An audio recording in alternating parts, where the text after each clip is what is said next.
Well, ladies and gentlemen, welcome back to the channel. Hopefully each and every single one of you are feeling great today. You guys have been absolutely killing it and you've been absolutely enjoying every single one of these videos I've been doing.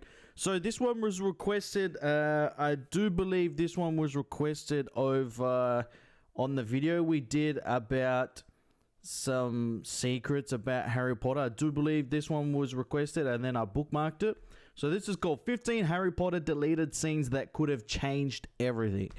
Now, while I was doing the live stream, people were saying that there was deleted scenes. Well, when I was doing the live streams of behind the scenes of the Deathly Hallows, people were saying that, oh, that's where the deleted scene was, and there was a lot of them. So I want to know what deleted scenes were in Harry Potter, weren't in Harry Potter, and exactly how they could have changed Harry Potter altogether, or were they in the actual movie itself, but they're in the book. So they have taken them out when the movie has been made, or they had second thoughts about it. The director, the producer had second thoughts about it, the creative team. So yeah, I'm looking forward to this very, very much, guys. If you want to go watch Harry Potter stuff in full, and other movies in general each and every single day, guys, I upload daily over on Patreon, movies in full every single day over on Patreon. That's the best way, guys, to keep updated with me. And yeah, I'll be releasing videos daily over here on YouTube as well,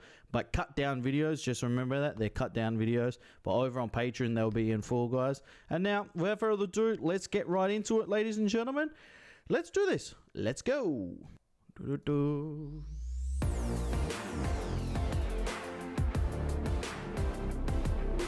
So, you think you know everything about the boy who lived? Yeah, I bet. Well, there's more to Harry Potter than what you saw on screen. Really? Over the course of 8 movies, the filmmakers needed to make some painful decisions in order to... Let me just say, when I was watching behind the scenes on the live stream, guys, the live stream is almost 5 hours. Go check it out.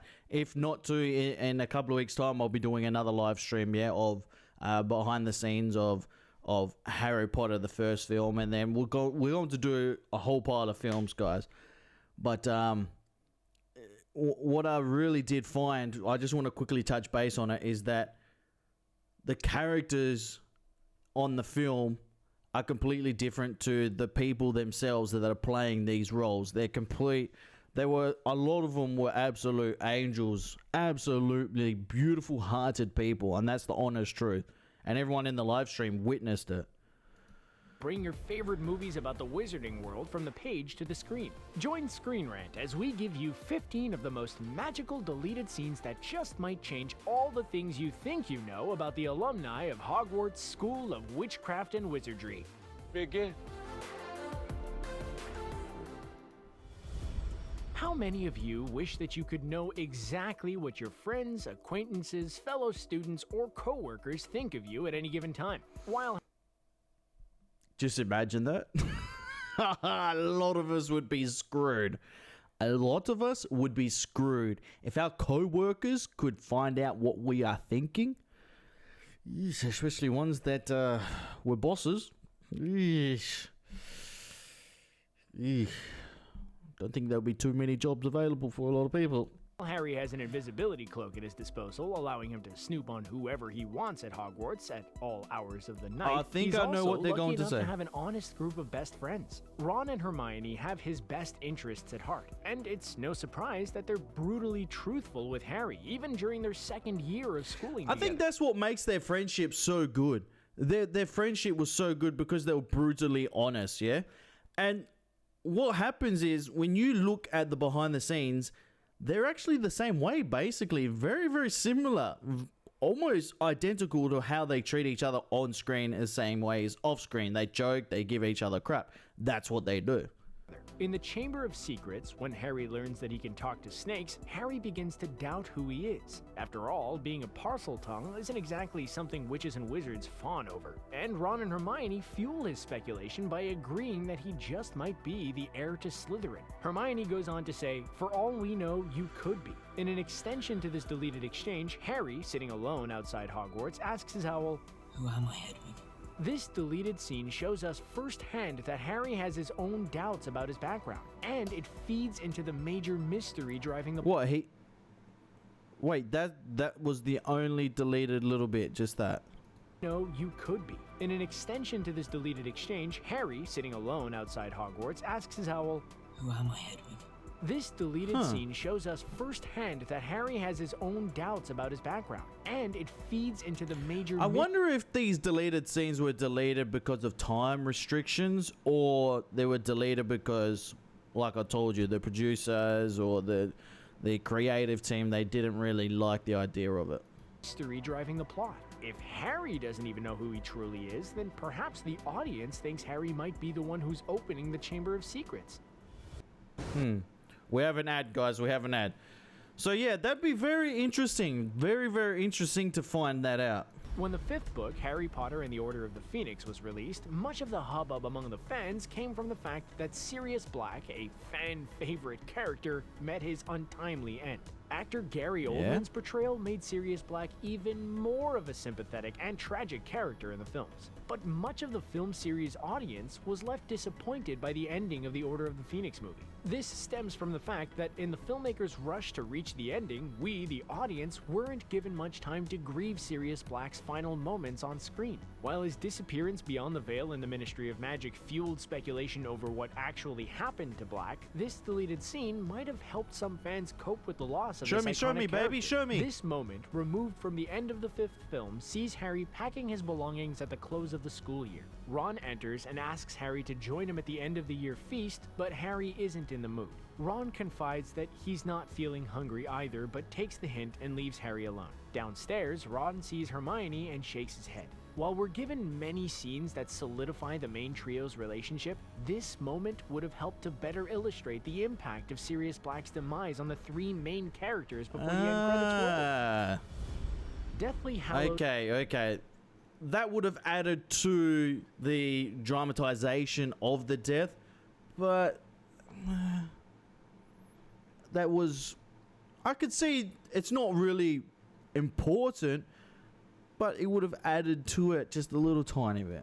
Part 1 is a road movie. While a good-sized portion of the fanbase might prefer the climactic battles of Deathly Hallows Part 2, the first installment shows the last leg of our lead character's journey before their final confrontation with Voldemort. There's a lot of time for personal growth, a lot of small character-building conversations, and, well, a lot of running. The movie is big on setting a generally brooding mood, but it doesn't allow much time to show our characters having fun. The thing is, though, they're still teenagers, and they're not all gloom and doom. If anything, Harry, Ron, and Hermione are still driven by hope.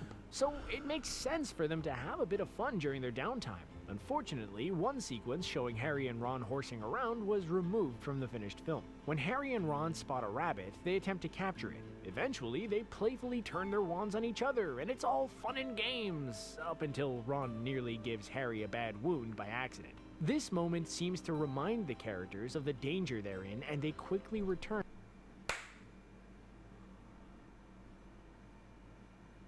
to their somber state of mind. The great thing about the Harry... I suppose that wasn't really needed. That's cool. This is actually cool to see, because that wasn't needed at all. I can see why. But, Potter series is that in spite of all of the ethereal magic and otherworldly events that occur throughout the books and movies, we're constantly reminded of the character's humanity. And there's nothing more human than a person's ability to evolve over time. One character who may not get enough credit for the changes they undergo throughout the story is Draco Malfoy. The boy, introduced as the bully we all love to hate, is ultimately revealed to be the weak-hearted guy who's being pressured by the expectations of his powerful and ill-intentioned... And that's what we were discussing. This is what we were discussing in the live stream. Exactly this. Is that Draco Malfoy, in the end, was actually a beautiful soul. It was just that he was trapped from Voldemort, and I personally myself, while seeing it, I thought it was because of his parents, but then as it went on and on and on, I realized his parents were also beautiful souls too, that were made to be evil people, and if they didn't be evil, they would have been discovered by Voldemort as being as betraying him. Yes, so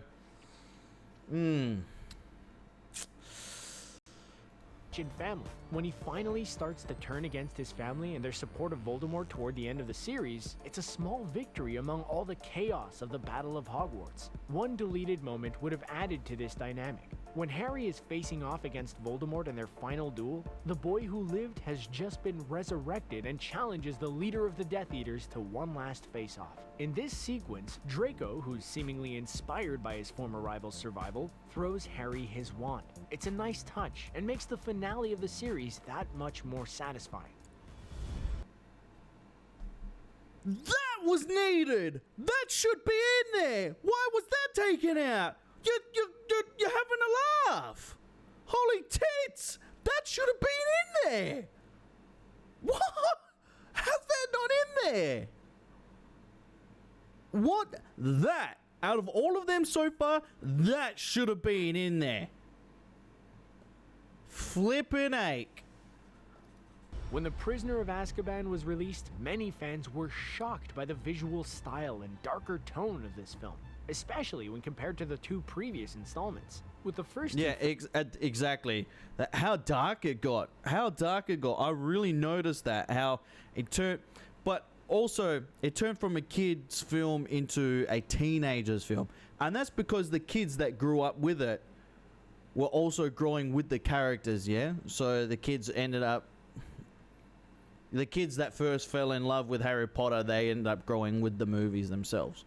films directed by Chris Columbus, whose experience making kid-centric movies contributed to his wide family appeal. The third installment was directed by Alfonso Cuarón, who created a moody world perfect for the changing times and raging hormones of Harry Potter's third And I think that's why Harry Potter's movies, all of them, did so well, because the moods did change, yes? The moods did change.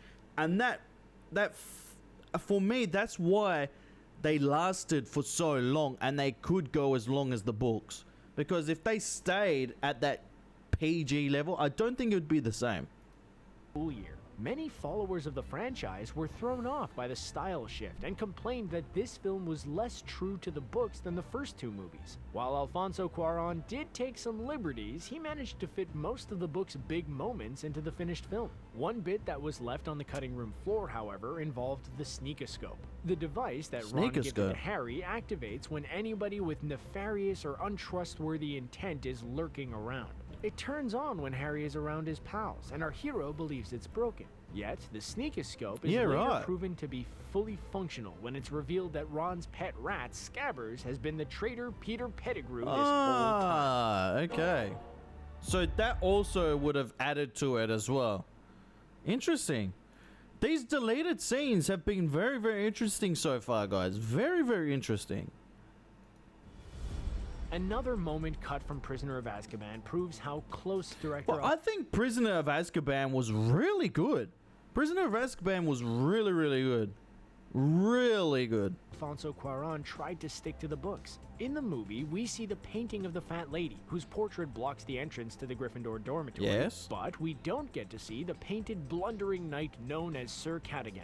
Due to her increased prominence in the third book's plot, Cuarón recast the role of the Fat Lady, with famed British actress and comedian Dawn French taking on the role. The Fat Lady gets her own scene, in which she reacts to an attack by Sirius Black, where he slashed up her painting when she wouldn't let him in. But the scene that featured Sir Cadogan, who took her place as guard of the entrance to the Gryffindor common room, was cut. This sequence also revealed that Sirius Black eventually was able to enter the common room by finding a piece of paper with the password that was misplaced by Neville Longbottom.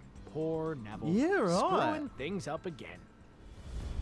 The structure of each of the Harry Potter stories often follows that of a mystery. The characters are given a series of fantastical clues that leads them to create a list of suspects. While the audience is allowed to come to their own conclusions, the characters often pursue their primary suspect until someone totally unexpected is revealed to them.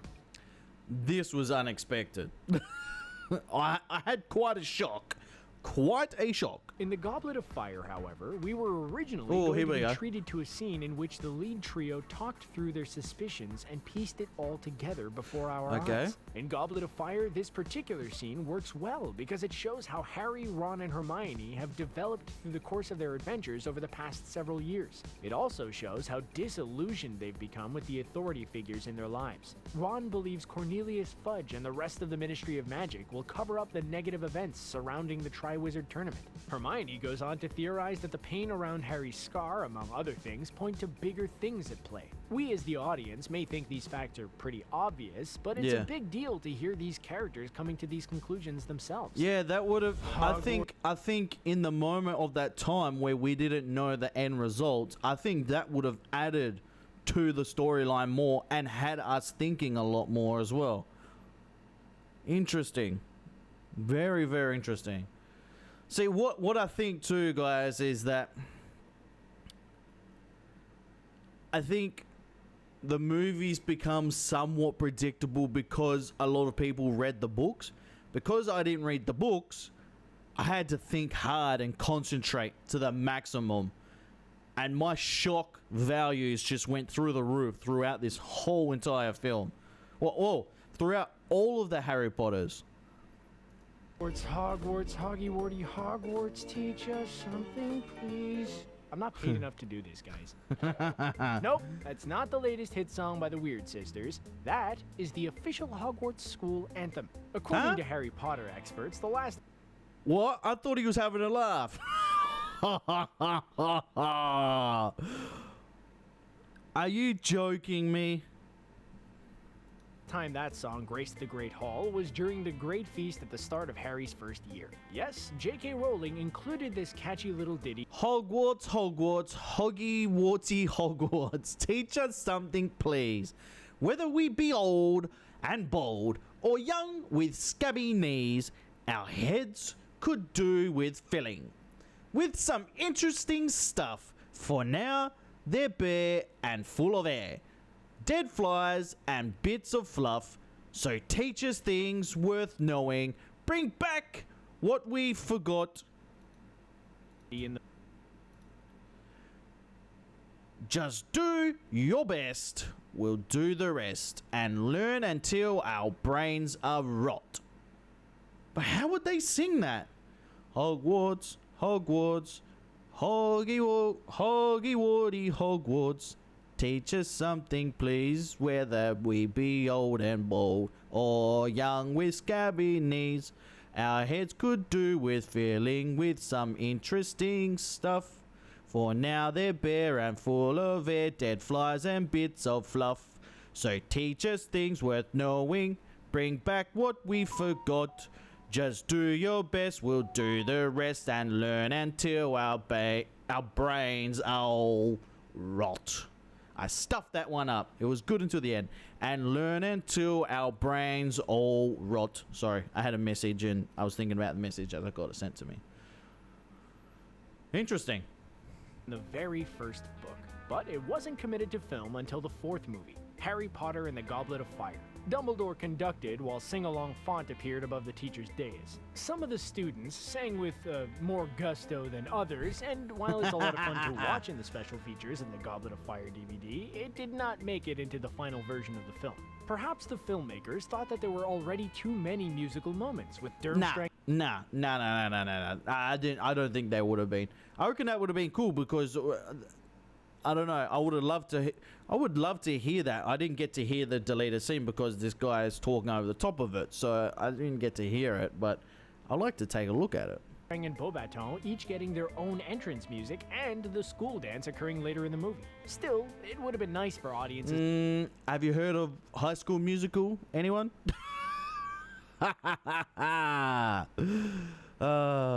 theaters to be treated to this song as extra credit for all the hours we spent at Hogwarts ourselves. Another deleted scene that would have made things more interesting had they kept it in the movie is the moment revolving around the explanation of the taboo in Deathly Hallows Part 1. In the wizarding world, a taboo is an enchantment in which a word, when spoken, allows a magical person to zero in and keep tabs on whoever's spoken this chosen word. Yeah, At right. the beginning of the franchise, J.K. Rowling made it clear that the vast majority of people feared saying Voldemort's name. Voldemort. They referred to the villain as you-know-who, or he who must not be named. Since anybody who actually used Voldemort's name was probably a member of the Order of the Phoenix, the Death Eaters were able to find their enemies when these enemies uttered the word Voldemort. That's how, in Deathly Hallows Part 1, the Snatchers were able to find Harry, Ron, and Hermione in the woods. A scene in the movie explained this fact, but it was likely cut for time since the filmmakers expected that book readers already knew this. That's how they track people now. How do you know that?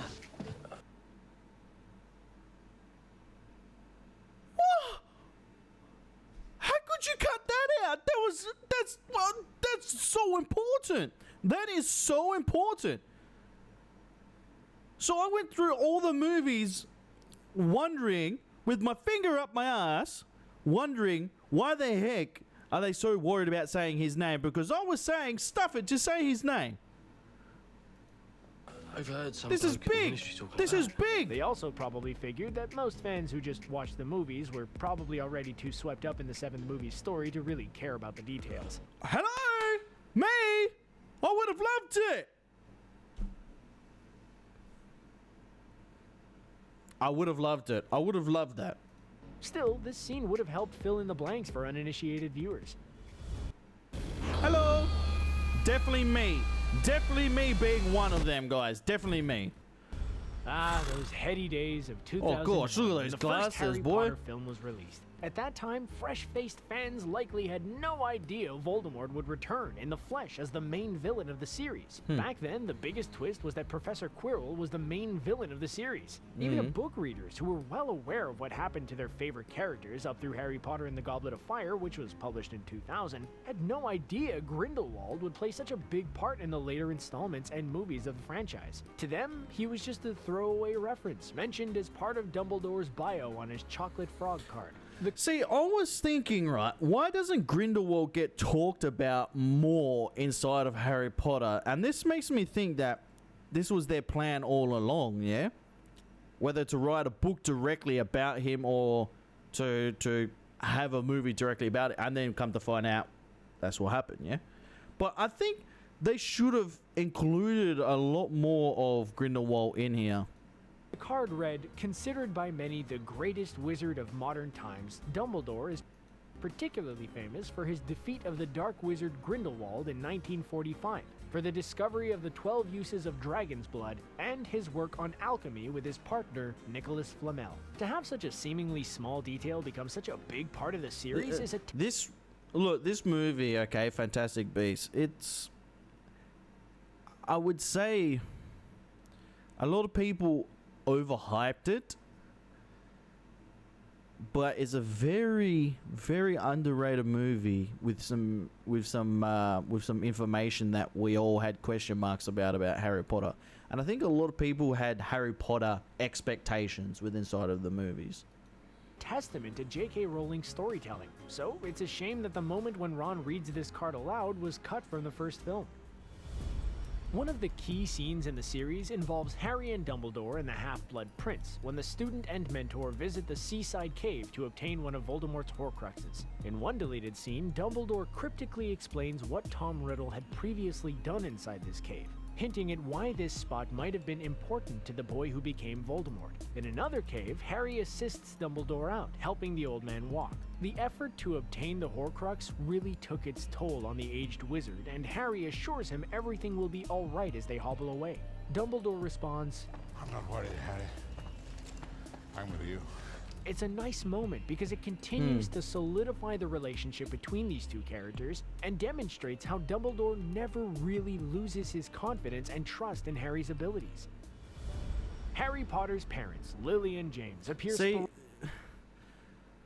Still seeing Dumbledore now is so sad, and this is what I was talking to everyone about. His death and Dobby's death were for me, they were the hardest ones. They were the hardest ones. sporadically throughout the series. Let me know in the comment section what your hardest death was in Harry Potter. Mostly in flashbacks to their final night at Godric's Hollow and in pictures that Harry gazes at wistfully. While the series' later books and movies give us more details about the doomed couple, there was a deleted scene from Deathly Hallows Part 1 in which a letter from Lily Potter figured prominently. The letter is addressed to Sirius, and Harry discovers it in Sirius's old bedroom at number 12 Grimmauld Place. In the letter, Lily thanks Sirius for a birthday present he sent to baby Harry. She also starts to divulge some gossip about Dumbledore, saying, "By the way, Bathilda tells the most amazing stories about our old headmaster. I don't know how much to believe. Can it really be true that Dumbledore..." And then the text continues on a second page, which Harry can't seem to find. That unfinished bit of information piques our interest and helps to feed the Dumbledore rumors about which we learn more in the next film. Remus asks Harry to be Teddy's godfather in Deathly Hallows Part 1. This would have helped to make Remus and Tonks' demises more meaningful in Deathly Hallows Part 2. Obviously, we care deeply about these characters, especially Remus Lupin, who has had a great deal of screen time up until this point. Lupin but their was an ultimate fate awesome in the finished character. version of Deathly Hallows Part 2 almost seems like an afterthought. Sure, we get the sad but beautiful moment of Harry spotting the two of them lying motionless during a lull in the battle, their hands reaching towards each other as an expression of the love they shared. Yet the film series had spent so little time with them in the later installments of the franchise. Therefore, it would have been great if the creative team had left in more conversations between Lupin I and... swear they should have done this, man. They should already be all over it. They had to have pounced, and probably none of the producers are going to watch this, but they need to pounce. They should have pounced on it already. But there should be a movie explaining about Harry Potter's dad, Lily, Snape, Lupin, all of them, that little group that they had to explain in a movie the story a lot more. I swear to you guys, that would have hit hard on everyone, because it really would give an insight more of who they are, who they truly are, and explain their backstories a lot more, yeah? Oh, man. There is so much they can still do now while the window's still there, but they should have done already. But as we see, there's a lot more to it than instantly creating a movie. It takes years. in Potter, where Harry's former professor and family friend formally asks Harry to be his son's godfather. While we never really would have gotten to spend time with the character of Teddy, this moment would have better illustrated how life goes on for these characters even in the time of crisis. Yeah, right. In the lead up to the Battle of Hogwarts, we were originally going to learn more about Dumbledore's brother Aberforth, while the book, Harry Potter and the Deathly Hallows, provides us with more info regarding Dumbledore's less renowned kin. The filmmakers decided to streamline the exchange between the trio and Aberforth in order to get our heroes back to Hogwarts as soon as possible. Yeah. It works to keep the momentum up, but it sacrifices the ability for non-reading viewers to fully understand what's going on with Aberforth, how he's getting them to Hogwarts, and why he's helping them. In the world of Harry Potter, anything can be explained away by magic, and it's always more interesting to keep things mysterious. But every once in a while, it's nice to spoil the audience with a bit of character development, which is why it's a shame they deleted this exchange between the trio and Aberforth. I think too, that's why they removed a lot of things, because they love to keep that mysterious storyline for us to use our imagination, yeah? When Harry explains how he's trying to fulfill Dumbledore's wishes, Aberforth warns him that Dumbledore's wishes usually end up destroying whoever the old wizard was close to. This is a nice nod to Aberforth's own relationship with Albus and their sister Ariana, and we wish they could have kept it in.